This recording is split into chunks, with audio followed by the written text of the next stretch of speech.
Committee is going to come to order. Good afternoon, welcome. Quick announcement before we begin. It is my understanding that both sides are in agreement on S-710, the Hazardous Waste Electronic Manifest Establishment Act, and H.R. 6131, the Safe Web Act. And if that is the case, it is my intention to call up those bills after all of the opening statements and quickly move to a vote, a voice vote. I'll then call up H.R. 6213, the No More Solyndras Act, and recess the markup until 10 o'clock tomorrow morning. Do I hear any thoughts? Hearing none. With that out of the way, I'll recognize myself for an opening statement for 5 minutes. And I'm going to ask that my full statement be made part of the record. Today we begin consideration of 5 bills that reflect the broad range of issues before the Energy and Commerce Committee. We'll begin this afternoon with S-710, the Hazardous Waste Electronic Manifest Establishment Act, and H.R. 6131, which extends the U.S. Safe Web Act. With S-710, excuse me one second. Let me just answer that. I'll be with them in a second. We're establishing a framework to replace paper manifests for hazardous waste transport into an electronic reporting system, one that saves money and man-hours for users while making the data significantly easier to access. It's a common-sense bill that comes without cost to the taxpayers. Likewise, H.R. 6131 is a straightforward measure to extend a law that is working well to protect the interests of Americans using the Internet. The 2006 Safe Web Act allows the FTC to share information involving cross-border fraud with foreign law enforcement agencies and take other steps to combat foreign-originated Internet fraud and scams. And I'm pleased to be extending it as well. We'll proceed to consideration of both these measures after the opening statements. Then tomorrow morning, we'll reconvene to address 3 more bills. The H.R. 6213, the No More Solyndras Act, is a prime example of how our committee can identify waste, fraud, and abuse and take legislative steps to ensure that it never happens again. The No More Solyndras Act takes 2 important steps to wind down the Title 17 loan guarantee program and protect taxpayers in the process. First, it makes clear that no new applicants shall be accepted. The program that brought us stimulus-backed Solyndra is effectively closed down. And for those participants that have already applied to the program and received varying levels of commitment from the government, we institute tough new safeguards and accountability measures so that the warning flags can no longer be ignored. The final 2 bills we'll take up tomorrow apply the common sense test to EPA activities to protect consumers in our agriculture sector. H.R. 6190, the Asthma Inhalers Relief Act, would temporarily allow existing supplies of an over-the-counter asthma inhaler to be sold without EPA penalty. We heard from the FDA that this product was not taken off the shelves for health reasons.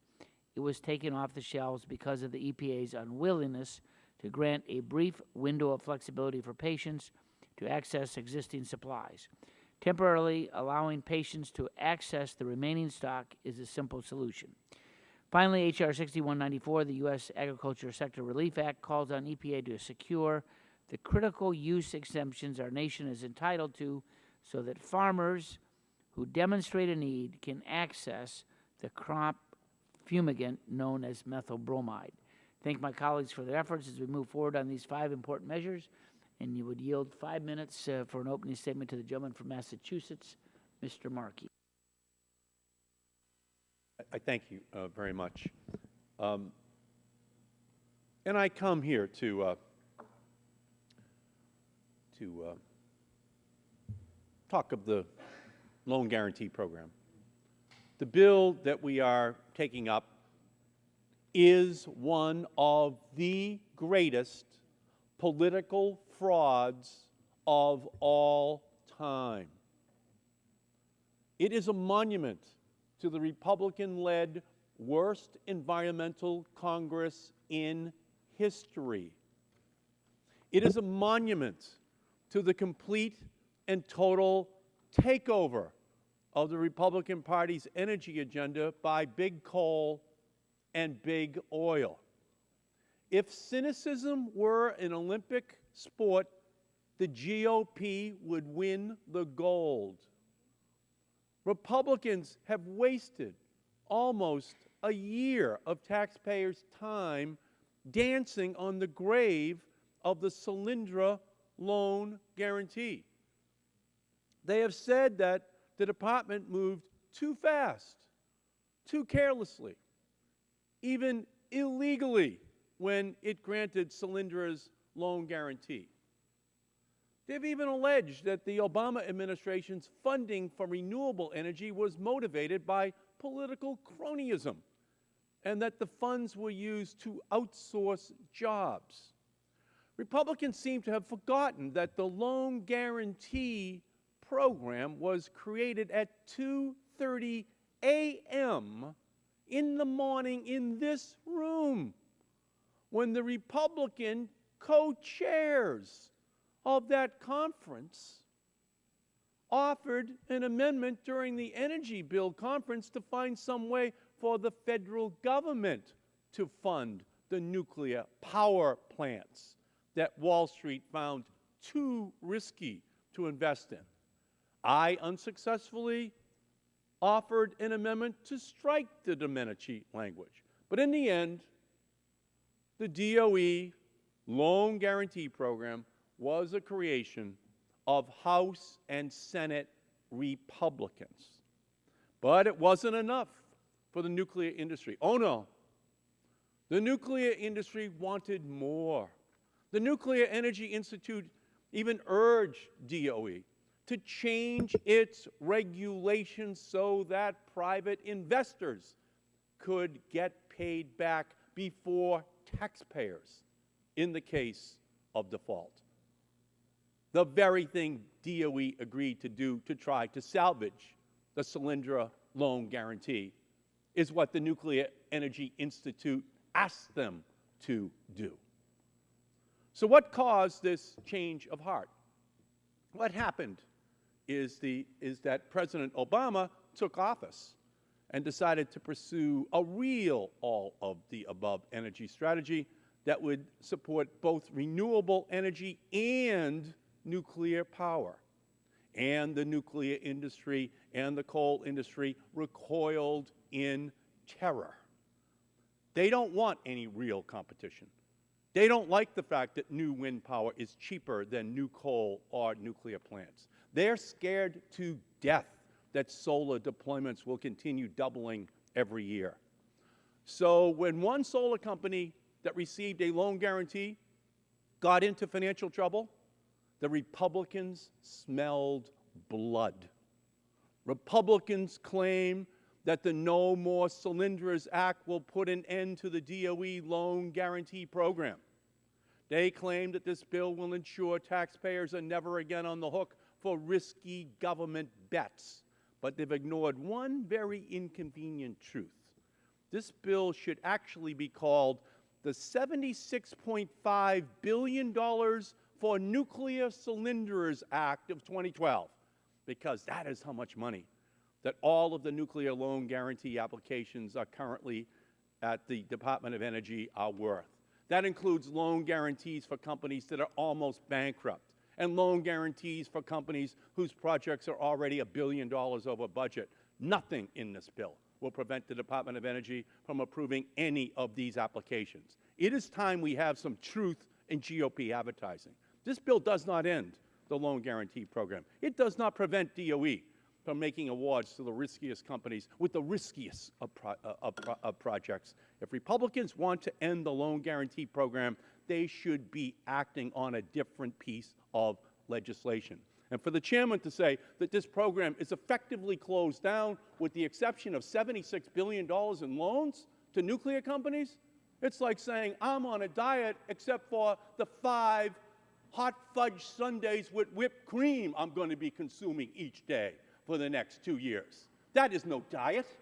That is just absolutely cynicism that you can sell the killing of wind and solar and propping up with all of this government largesse, the nuclear industry, and pretending that you're ending a dangerous loan guarantee by only now loaning to the most dangerous projects, the nuclear projects that are out there.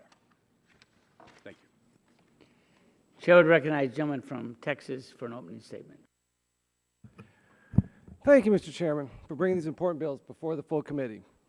And as a whole, these bills represent the commitment we made to our constituents, our bosses, that we would fight to end wasteful government spending, cut the bureaucratic red tape stifling job creation, and provide a stable environment for our businesses to grow and thrive. Despite what the Senate Majority Leader said a few weeks ago, the private sector is not doing just fine with the policies in place today, and Americans can see through this claim. And every family business owner I talked to back home last Friday was insulted that our president said these words about family businesses.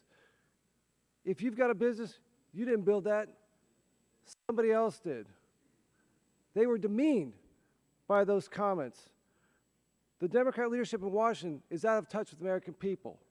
The American people know that government spending has gotten too large and the current rate of spending is unsustainable. Washington's spending problem is negatively impacting their businesses, their abilities to grow. They rightfully expect us to do something about it. And today this committee is taking 3 steps to deliver. The No More Solyndras Act will end the charade of big government wasting taxpayers' money by pouring it into risky projects that are doomed to fail. The Asthma Inhalers Relief Act and the Agriculture Sectors Relief Act will reel in an out-of-control EPA eager to phase out critical products that Americans rely on every single day. And the Hazardous Waste Electronics Establishment Act, which apparently is going to be passed unanimously, will stream a burdensome filing system, saving money and improving public safety. Mr. Chairman, I'm pleased to see this committee moving in the right direction with meaningful bipartisan legislation.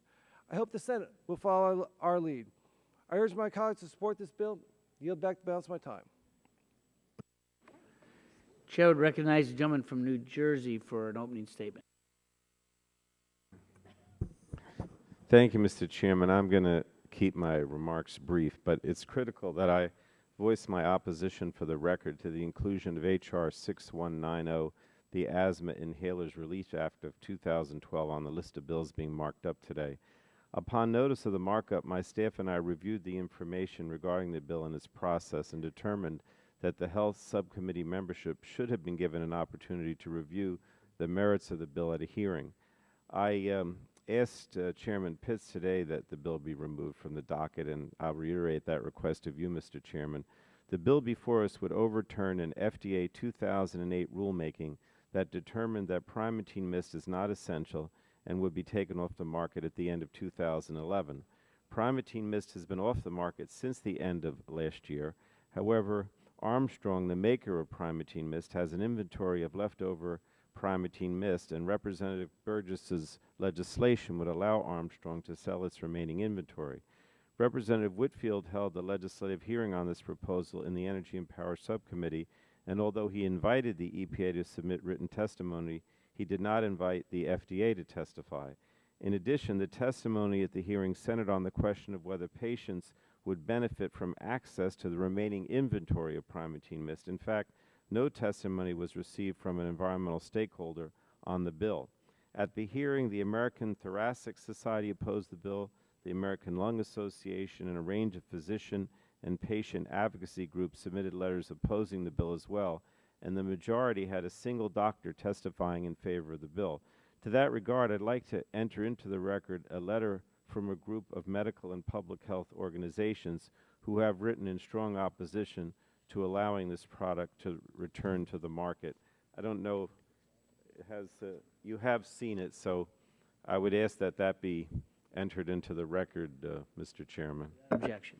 Meanwhile, Mr. Chairman, last week FDA provided a member-level briefing on the issue, which due to the last-minute nature of the briefing and it being a getaway day, the meeting had little participation. In fact, I was forced to miss it due to scheduling conflicts.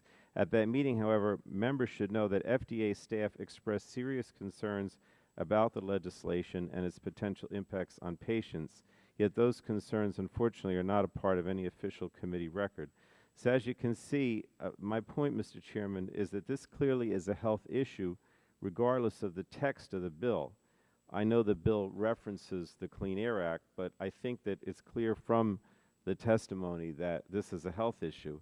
And I believe the committee should not report the bill until the Health Subcommittee can hold a hearing on it and hear on the record specifically from the FDA.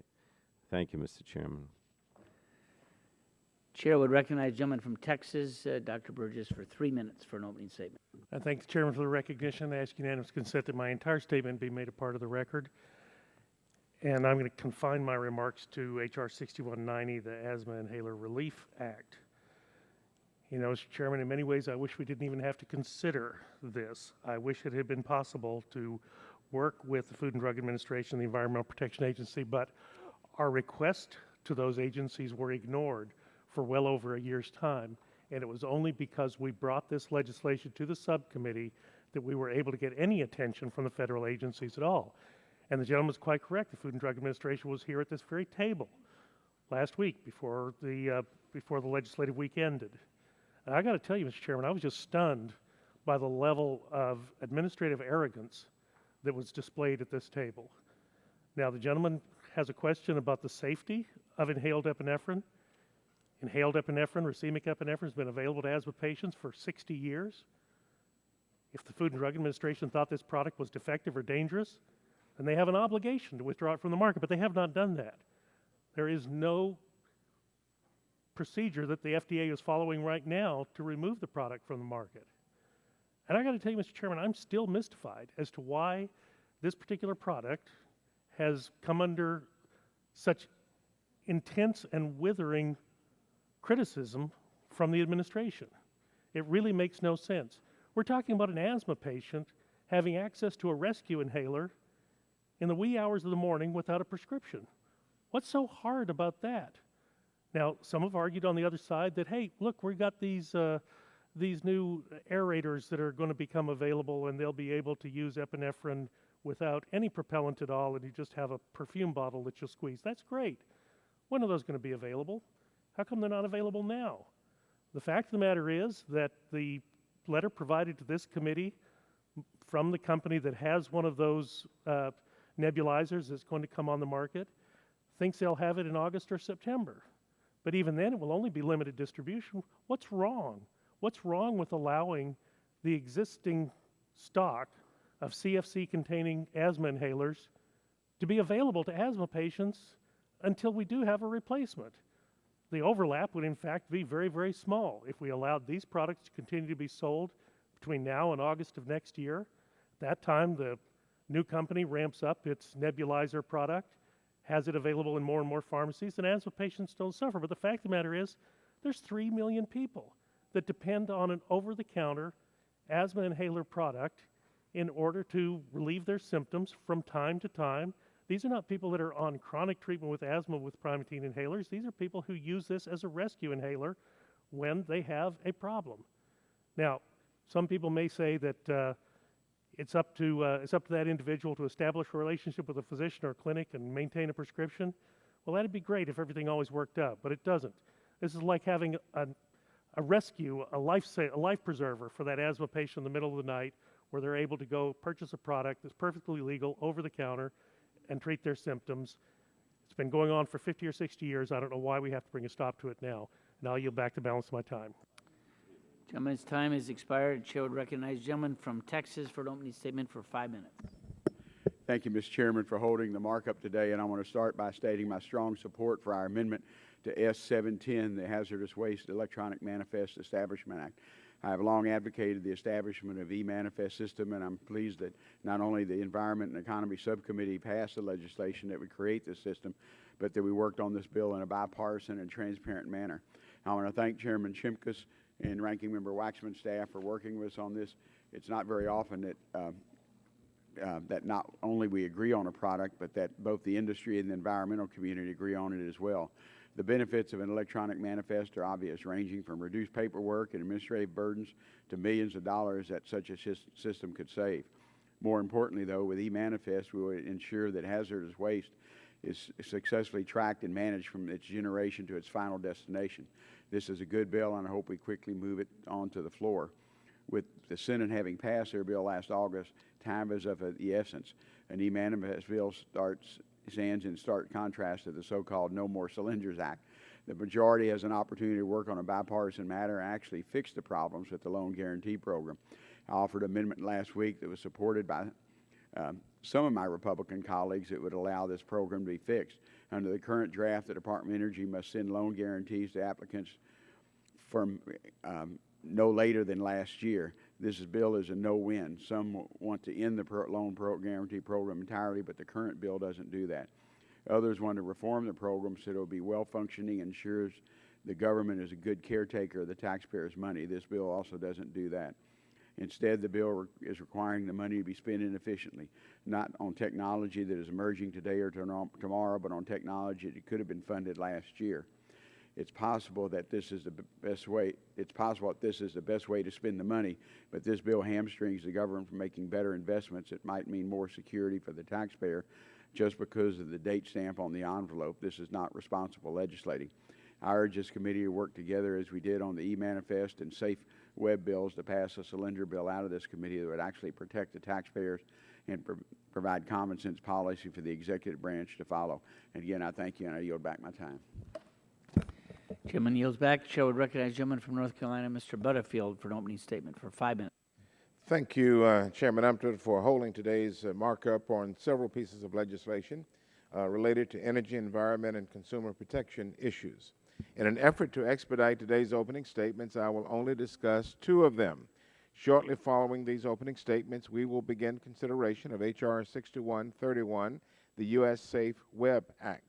I join my good friend, Chairman Bono Mack, in working in a bipartisan fashion to introduce this bill that will reauthorize the program for an additional 7 years. There is strong support for Safe Web among our colleagues from both sides of the aisle. The law provides the Federal Trade Commission with expanded and enhanced authorities in order to combat cross-border spyware and spam attacks against U.S. citizens, as well as helping to protect against phony Internet ripoffs and telemarketing scams. The enhanced authority has empowered the FTC to better protect American consumers through robust cross-border information sharing, investigative assistance, and coalition building with our foreign partners. In a 2009 report to Congress, the FTC noted the significant role the Act has played in facilitating cross-border cooperation in investigations and enforcement proceedings, along with the growing need for continued cooperation to combat new and existing global fraud. Simply put, Mr. Chairman, the expanded authorities are working to protect the American people.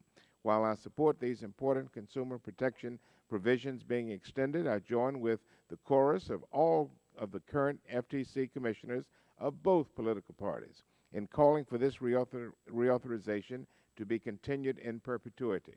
Switching gears now for a moment, I also support Senate Bill 710, the Hazardous Waste Electronic Manifest Act. I support this common sense bill and am pleased that this electronic system is finally coming to fruition.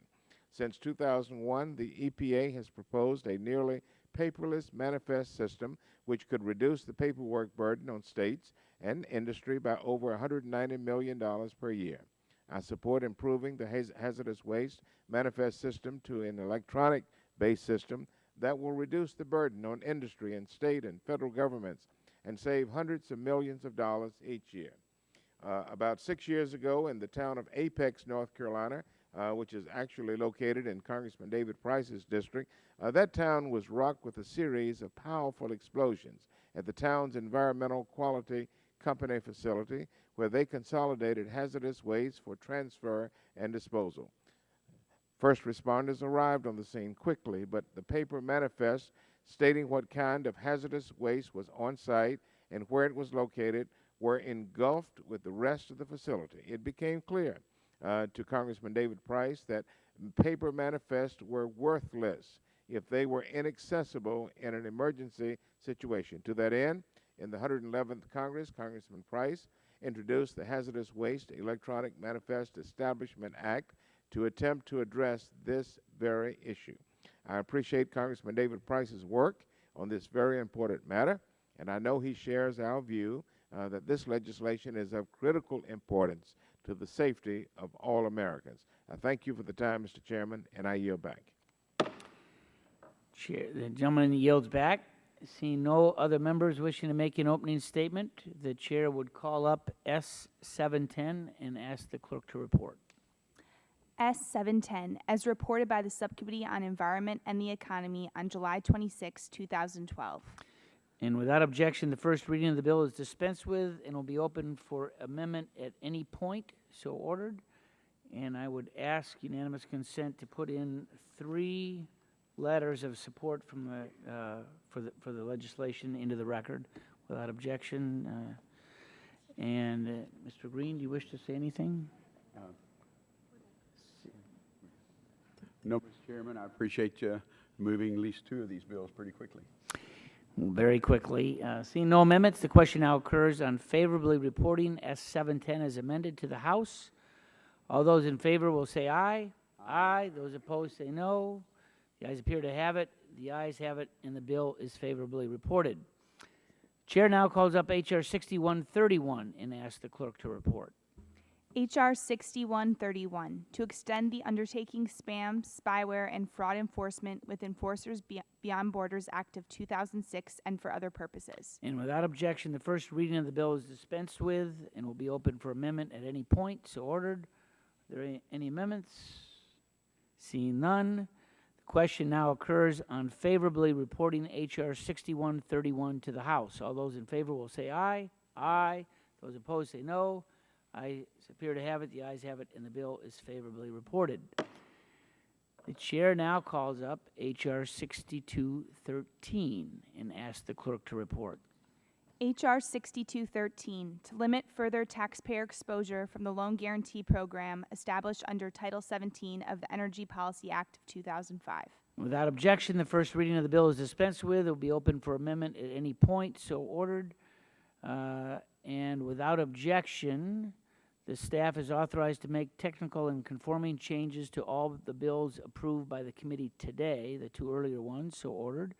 So for the information of the members, we're now on H.R. 6213. The committee, as announced earlier, will reconvene tomorrow at 10 a.m. And I'll remind members that the chair will give priority recognition to amendments offered on a bipartisan basis. I look forward to seeing all of you and then some tomorrow. Without objection, the committee stands in recess.